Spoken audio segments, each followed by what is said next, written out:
지금 우리는 구원사업에서의 하나님의 자비 편을 살펴보고 있습니다. 인간의 배반에도 불구하고 하나님께서는 인간을 어떻게 구원하시려고 마음을 먹으셨는가. 사실 이 구원사업에서의 하나님의 자비뿐 아니고 하나님의 자비를 세상 창조에서부터 또 천사들이 창조에 이르기까지 쭉 이제 절정은 이제 사람이 창조죠. 그랬을 때 우리가 이것을 잘 알아야 되는 이유가 뭐냐면 내가 얼마나 하느님의 자비를 많이 입고 있는가, 뭐 다른 말로 하면 얼마나 큰 사랑을 받고 있는가를 모른다는 겁니다. 신앙생활이라를 시작한다는 것은 하느님께서 나를 사랑하셨다라는 것을 그대로 다시금 이제 드러내는 행위예요. 신앙생활 자체가. 신앙을 가짐으로 인해서 하느님께서 그때부터 우리를 사랑하신 것이 아니고 우리를 창조하실 때부터 그 이전부터 나를 사랑하셨다는 거예요. 창조하실 때 그때부터 얼마나 그러니까 창조 자체가 내가 태어나는 삶 자체가 한 넘치는 사랑과 자비에 의해서인데 자신이 행복하지 않다고 생각하는 예를 들어서 어린아이가 있다면 가정에 집에 뭐 어린아이일 수도 있고 자식이 있다면 뭐가 문제였을까요? 불평을 들어보면 이렇습니다. 다복하다 혹은 행복하다고 느끼고 있는 자녀들은 베풀 줄 압니다. 가만히 보세요. 참 재밌는 현상이라고 생각되어질 수 있지만 재밌는 것은 아닙니다. 굉장히 자연스러운 건데 사람들이 볼 때는 아주 특출나다, 특별하다, 뭐 이상한 그 뭐랄까 아주 특별한 가정이다 이렇게 생각을 하죠. 사실은 이러한 모습들의 전형이 뭐냐면 바로 성가정이에요. 그리스도인들은 결혼 생활을 통해서 성가정을 이루어야 될 필요성이 아니고 절대적으로 그렇게 해야 됩니다. 그래서 그 첫 번째 출발이 배우자의 선택에 있어서 신자를 배우자로 삼는 거예요. 양쪽이 다 하나님을 중심으로 사랑할 수 있어야 돼요. 이제 본당 신부할 때도 그런 생각을 많이 했고 또 혼배를 직전할 때도 그런 느낌들 참 많이 받습니다만은 예배적인 것이 당연시 되어지는 교회 안에서 그런 풍조가 몇십 년 전부터 있어 왔어요. 그거보다 훨씬 더 오래 전인지도 몰라요. 그래서 이런 이야기들을 하죠. 우리에게 있어서는 흔히 이제 본당 신부할 때도 그런 얘기를 듣습니다. 제가 이런 얘기를 할 때마다 신부님 이렇게 확률적으로 봤을 때에 신자인 청년이 신자인 아가씨를 만날 확률이 얼마나 됩니까? 글쎄요. 제가 어릴 때 또 혹은 고등학생 때나 혹은 청년회 할 때 이렇게 정리를 하진 않았습니다. 저는 고등학교 졸업하고 바로 군대 가서 신학교로 갔으니까. 그래도 고등학교를 지내고 신학생이 되고 나니까 청년애들하고 많이 어울리잖아요. 남자 여자 많아요. 많아. 근데 꼭 뭐라 그럴까? 이런 표현이 좀 그렇지만 마치 신자 아니면 공동체 안에서 청년애들끼리 이렇게 연애를 하면은 우리가 흔히 이야기하는 사내 연애 같이 좀 터부시 되어진달까? 뭐 그런 식으로 자꾸 바라다 보는 것 같아요. 그러다 보면은 또 다른 굉장히 잘못된 생각들이 너무 많았다는 것도 사실이에요. 그러니까 뭐 청년회 하러 가면 너 연애하러 가냐, 뭐 신앙생활 때문에 뭐 만나보면 그긴데 뭐 그걸 가지고 이런 고리타분함이랄까? 혹은 좀 경직되어 있는 태도들이 교회 안으로 너무 깊이 들어와 버리니까 사회적 개념이 당연하게 그곳에서 찾아내야 되는데 이것이 이제 점차적으로 가다 보니까 이제 혼배성사가 아주 그냥 드문 가면 막 콩나듯이 돼버리고 관면 혼배는 아주 흔한 그렇게 하면 되지 뭐 이렇게 되는 거예요. 그러나 관면 혼배하고 혼인성사하고는 이건 잽이 안 돼요. 견줄 만한 것이 안 됩니다. 어마어마한 은총이 이 성사 안에 들어있다고 혼배 성사 안에 약속되어 있어요. 그러면은 혹시나 제 방송 들으면서 그럼 어떡하지? 나는 신자지만 상대방은 신자가 아닌데 관면혼배 그러면 우리는 혼인성사에서 오는 은총을 하나도 못 받는 거 아닌가? 안절부절 그렇게 하실 필요는 없어요. 그런 방법 말고도 다른 방법이 하나 있는데 그건 뭐냐면 상대방 배우자를 세례를 주면 됩니다. 세례를 받도록. 수단과 방법 말고 꼬시세요. 그래가지고 세례 받도록 하세요. 그럼 세례 받는 순간에 이제 혼배 성사와 같은 은총이 주어집니다. 이것을 왜 이렇게 얘기를 할까요? 저는 이게 강의를 하거나 무엇을 하면서 한 번도 긴장을 안 하고 얘기를 하거나 혹은 이 자리에 서본 적이 없어요. 늘 긴장을 합니다. 뭐 말재주가 모자라서 혹은 지식적으로 부족해서 긴장을 하는 게 아니에요. 물론 우리 예수님 옆에 계시니까 더 긴장하는 건 뭐 인간으로 당연한 거죠. 그게 아니고 그것도 맞고 그것도 맞고 예, 삶을 다루잖아요. 그것도 책임을 무한정 져야 되는 삶을 다루는 겁니다. 영원한 생명을 다루잖아요. 아니면 이 세상 안에 의사들은 물리적인, 생물학적인 죽음에 대한 혹은 삶에 대한 책임만 지면 되지만 사제들은 그렇지 않아요.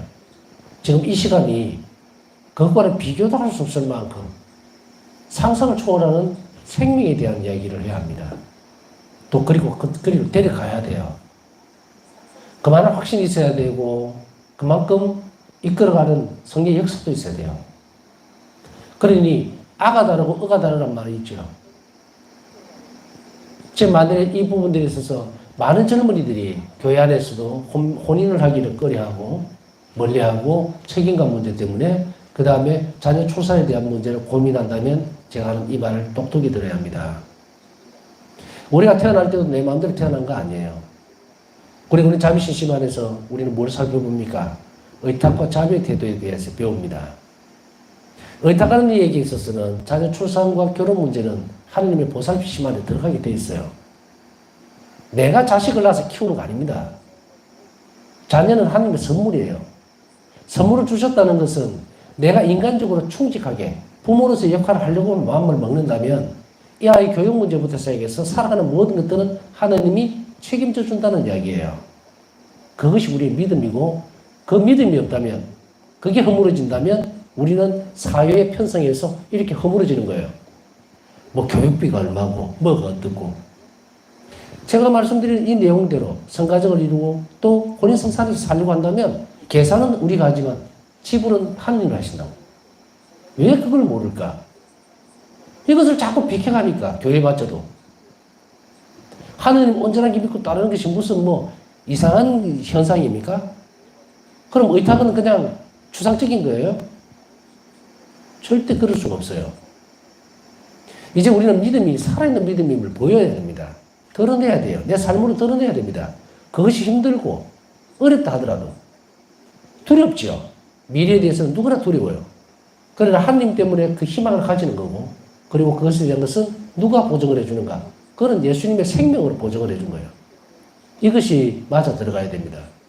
그래야만 우리가 한 자비를 입고 다른 사람에게 전해줄 수가 있어요. 이런 확신과 실천 없이 그냥 적당하게 반죽하듯이 비빔밥 만들듯이 그렇게 짬뽕으로 만들어버리면 결국은 내가 만들어놓은 삶은 흰 쌀밥이어야 되는데 비빔밥을 만들어놔서 마지막에 천국에 갈 때 심판대에 서면은 이걸 전부 다 분리를 해야 됩니다. 전부 다. 나물을 버려야 되고요. 고추장 건져내야 되고요.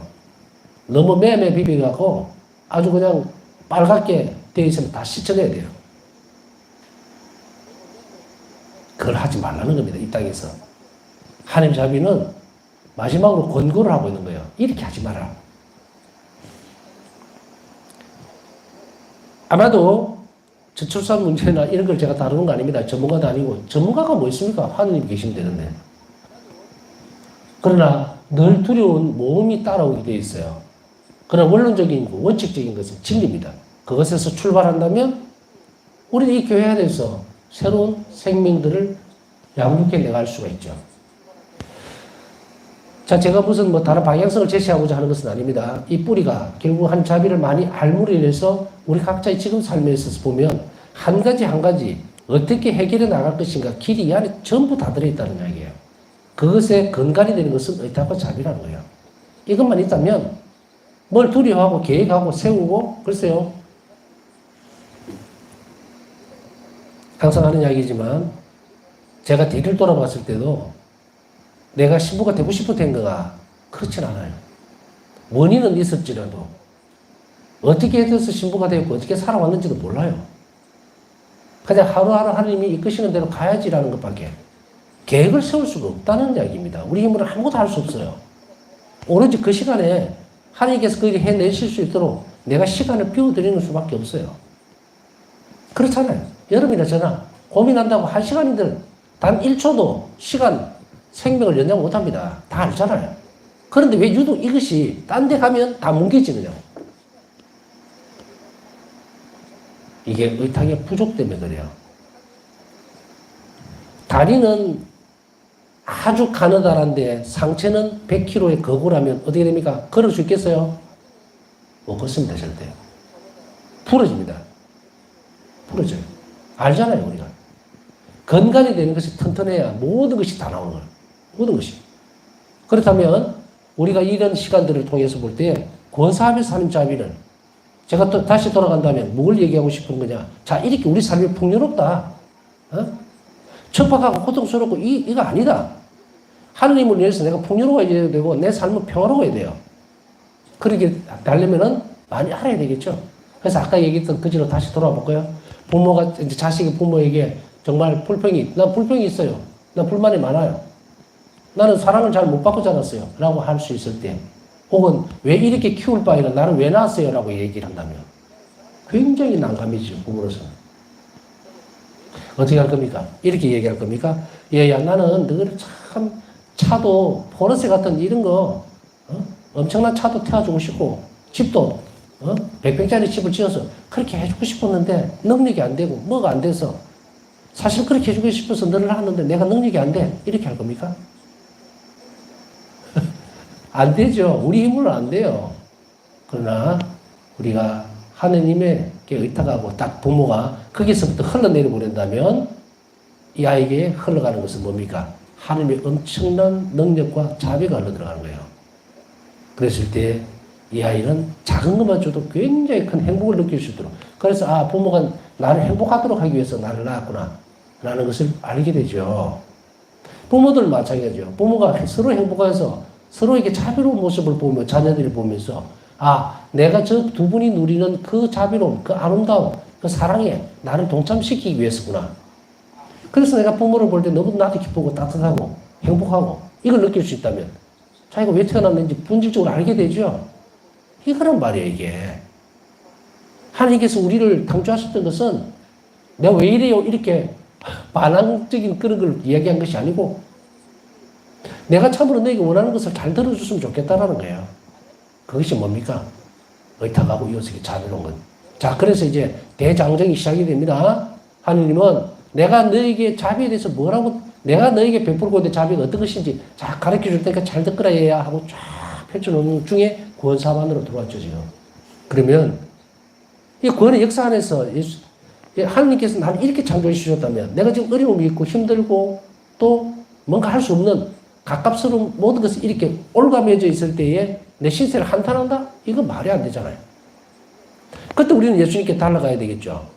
주님께서 저를 행복해지기 위해서 저를 창조하셨다는 걸 알고 나를 이렇게까지 나를 위해서 세상을 이렇게 빚어놓으셨던 그 큰 엄청난 자비를 나에게 베푸셨다면 저는 무엇을 해야 될까요? 라고. 그 길을 따라가면 돼요. 자비의 길을 따라가면 원래 자리로 돌아가죠. 그래서 우리는 구원사업에서 나를 위해서, 나를 창조하시기 위해서 엄청난 희생을 드러내었던 하나님의 자비를 보고 키고 지속적인 노력이죠. 보고서 힘을 내는 거예요. 그렇구나. 이렇게 엄청난 일이 나를 위해서 준비되어 있었구나. 그럼 지금부터 있는 이 조그마한 이런 일들, 어려움들 이거 뛰어넘을 수 있어요. 장애들이거든요. 이거는 사실은 인간이 살면서 맞부딪힐 수 있는 어떤 완전 마지막 지점을 빼고는 장애입니다. 죽음을 제외하고 장애예요. 뛰어넘을 수 있는 거예요. 그게 병고가 됐든 아니면 십자가가 뭐 다른 형태가 됐든 전부 장애입니다. 장애물이에요. 뛰어넘었대요. 한문적으로 뛰어넘을 수 있으니까 그게 장애물이지. 절대적인 것은 없다는 이야기예요. 예수님은 우리 자신들을 죽음에서 생명으로까지 이끌어 가시는 분입니다. 그러니 인간 세상에 있어서 뭐가 불가능한 것이 무엇이 있느냐. 그것은 절대적인 것은 없다. 이 땅에서는. 치울 수 있는 혹은 극복해낼 수 있는 혹은 건너뛸 수 있는 장애물만 남아있어요. 우리 인생사가 그렇다. 그렇다면 우리는 하나님 은총에 적극적으로 협력하면서 이 장애물을 뛰어넘어야 돼요. 그럼으로 인해서 우리가 행복해질 수 있기 때문에 자, 이 여정을 우리는 이어서 한번 가봅니다. 예수님 순환과 죽음에서의 하나님 자비. 예수님 전생애가 위대한 사랑과 자비를 할지라도 그 가운데에서 이 사랑 자체가 완전하게 드러내는 최고의 순간은 십자가상의 죽음에서다. 즉 아버지 사랑과 자비의 계시가 그 정점에 달하는 것이다. 목숨을 내놓은 거야. 내가 너를 자비롭게 대하겠다라는 것. 내가 너를 온전하게 완전히 사랑한다는 것을 드러내기 위해서 죽음을 받은 것이죠. 그래서 항상 지난번에도 계속 말씀을 드리면서 예수님 순환에 대해서 묵상할 때 우리라고 하지 말아라. 나. 인격적인 만남은 1대1입니다. 다대1이 아니고. 그러면 예수님 순환은 나를 위해서예요. 저 죽음은 나를 위해서. 내가 엄청나게 힘든 상황에 놓여있다 할 때 우리는 저 예수님의 십자가의 죽음을 봐야 됩니다. 처참한 죽음 안에 들어있는 하나님의 완전한 나를 향한 자비를 봐야 돼요. 그걸 우리는 뭘 해야 됩니까? 묵상해야 됩니다. 그리고 이 순환의 신비 안으로 들어가야 돼요. 그래야만 우리는 우리 자신이 의지적으로 일어설 수가 있어요. 핍박이 되든 아니면 힘든 일이 되든. 이것을 봤기 때문에 성인들은, 순교자들은 순교할 수 있습니다. 이 세상이 주지 못하는 용기, 그것이 하늘에서부터 온 거예요.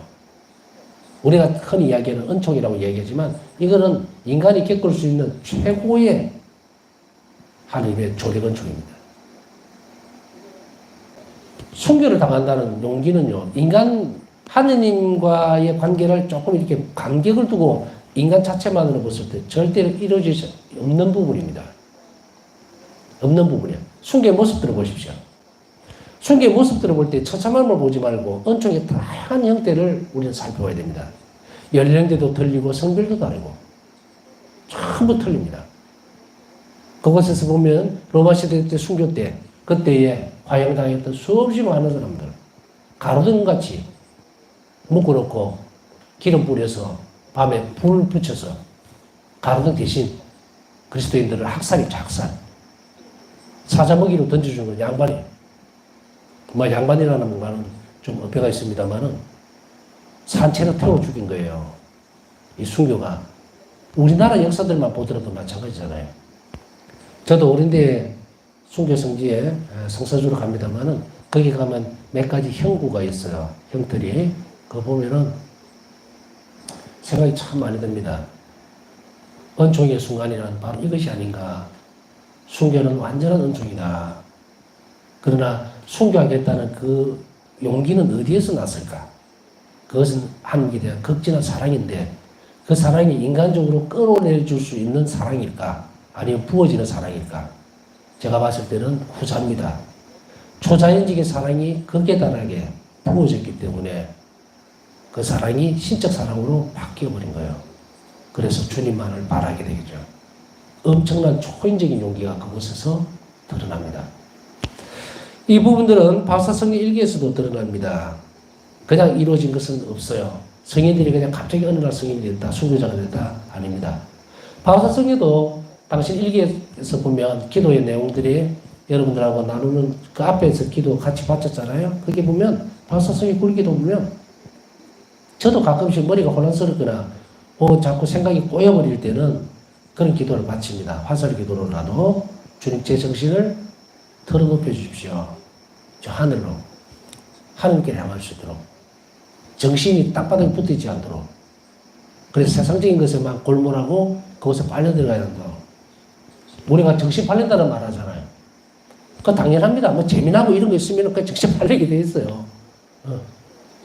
누가 조용한데 아무도 없는데 앉아가지고 혼자서 알아주지도 않는데 기도하는 것보다야 나가보면은 얼마나 재미난 거 맞습니까? 그러나 정신이 바닥에 있었습니다. 그것은 우리가 들어 올린다고 들어 지는 것이 아니죠. 바사성에도 높은 정신력, 지력, 그걸 가지고서 하느님을 신비 안에서 바라볼 수 있도록 받아들일 수 있도록 하기 위해서 이런 기도를 바치셨다면 은총을 초대하는 모습이죠. 그렇다면 우리 또한 그렇게 해야 돼요. 그렇지 않다면 우리 이것을 절대로 받아들일 수 없는 영역이 됩니다. 자, 우리 힘듦은 바로 예수님의 십자가를 보면서 그래서 순환에 대한 묵상을 끊임없이 우리에게 요구하고 있습니다. 그렇기 때문에 하나님 자비를 우리는 더 완전하게 바라보기 위해서 무엇을 해야 됩니까? 순환에 대한 묵상을 한시도 놓쳐서는 안 된다.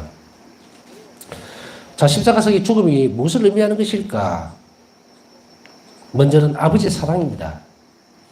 당신의 적들에게 그리고 죄 많은 우리 인간들 로마서 5장 8절에게 베풀어진 아버지의 사랑의 신비입니다. 아버지는 아들이신 지극히 사랑하신 성자를 제물로 내놓으신 거예요. 그러니 예수님을 내놓을 수밖에 없었던 그런 아버지의 사랑이 드러납니다. 그 다음에는 아버지에 대한 아들의 사랑이 드러납니다. 사랑은 상호적인 거라 그랬죠. 주고받습니다.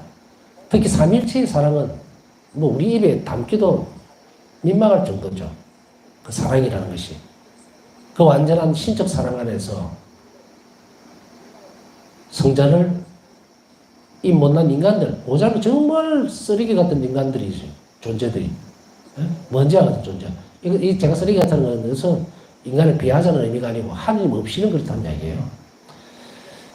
그러나 이들을 위해서 어쨌든 보잘것없는 인간 존재, 먼지 같은 인간 존재를 획득하시기 위해서, 돌려받기 위해서 당시 성자를 내놓으셨다는 거기에 대한 아들의 사랑이 십자가상에서 드러납니다. 무엇으로? 순명으로. 자, 이 관계는 어제 잠시 말씀을 드렸었습니다. 왜 사람이 되실 수밖에 없었는지에 대해서. 아담의 불순명을 바로잡은 죽음에 대한 순명으로 된 아버지에 대한 아들의 사랑입니다. 그 다음에 인간에 대한 아들의 사랑이 드러납니다. 그리스도께서는 우리를 위하여 당신의 생명을 바치셨으며 요한복음 15장 13절 우리를 사랑하셨기 때문에 그렇게 하셨다. 그렇게 하셨다. 스스로 그렇게 하신 거예요. 자발적으로. 그래서 이위이신 성자께서는 자발적으로 당신 자신의 목숨을 아버지께 들어임으로 인해서 뭘 해놓습니까? 인간의 생명을 다시금 되찾았다. 그래서 앞에서 이 부분들을 설명하면서 그 말씀을 드렸지만 십자가상의 죽음, 십자가의 순환은 예수님의 순환은 그냥 인간의 대속물로서 끝나는 것이 아니에요.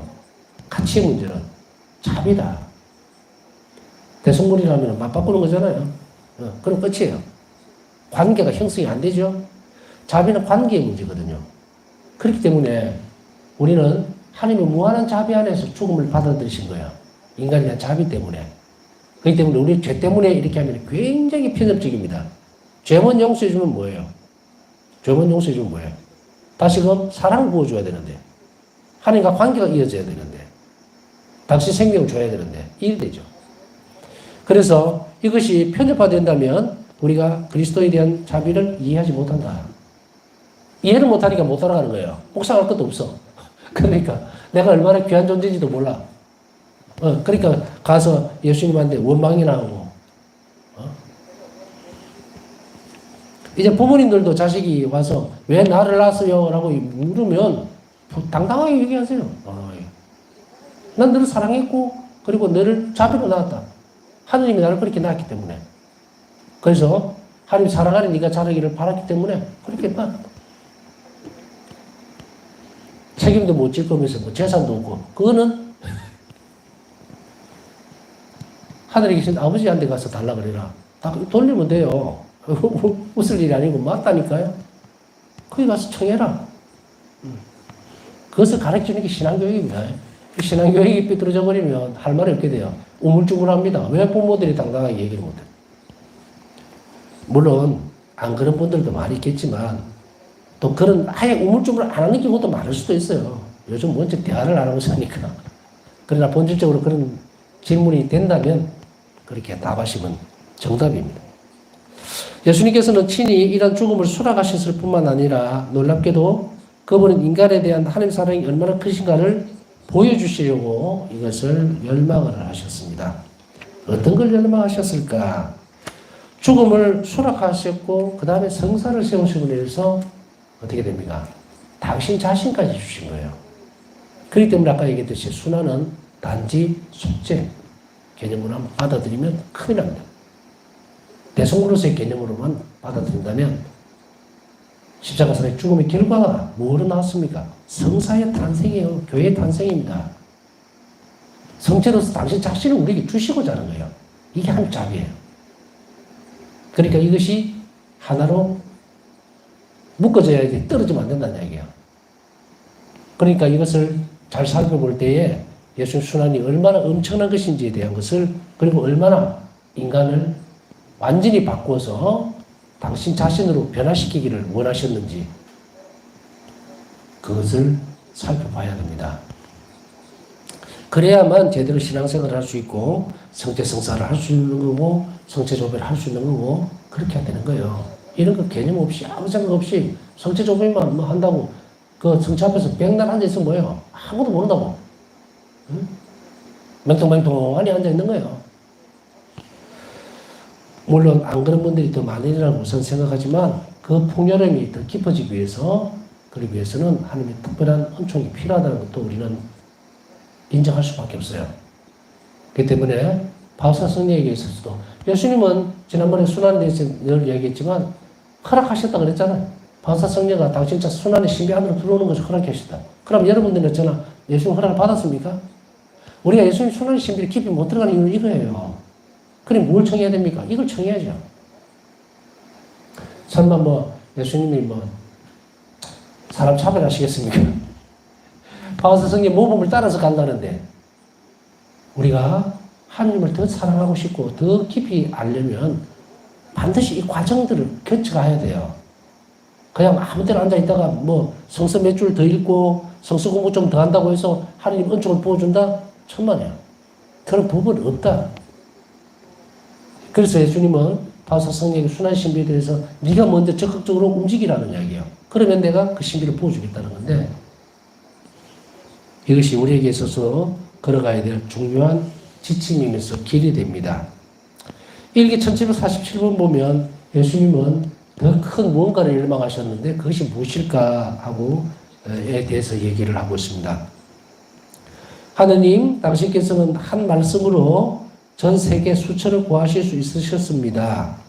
예수님이라는 오직 하나의 표지로 당신의 정의는 충분하였습니다. 그러나 예수님 당신은 순전히 저희에 대한 사랑으로 친히 그 극심한 순환을 겪으셨습니다. 순환의 공로를 입게 하기 위해서 그 극심한 순환을 겪으신 거예요. 예수님이 만약에 고통을 겪지 않으셨다면 우리는 지금 이 고통을 통해서 하나님께로 갈 수가 없어요.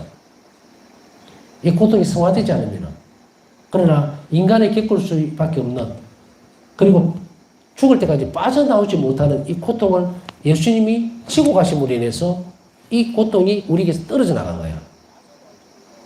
이 고통 때문에 인간은 영원히 고통받을 수밖에 없는 상황이었다.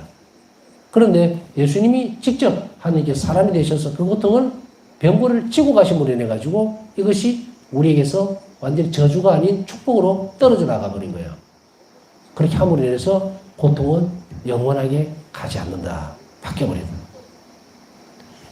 그렇지 않다면 우리는 영원한 고통을 받을 수밖에 없어요. 현세에서뿐 아니고 내세에서도. 영원한 끔찍한 일 아닙니까? 그래서 이제 그 장례미사 때 보면은 이제 그 대목들이 나오죠.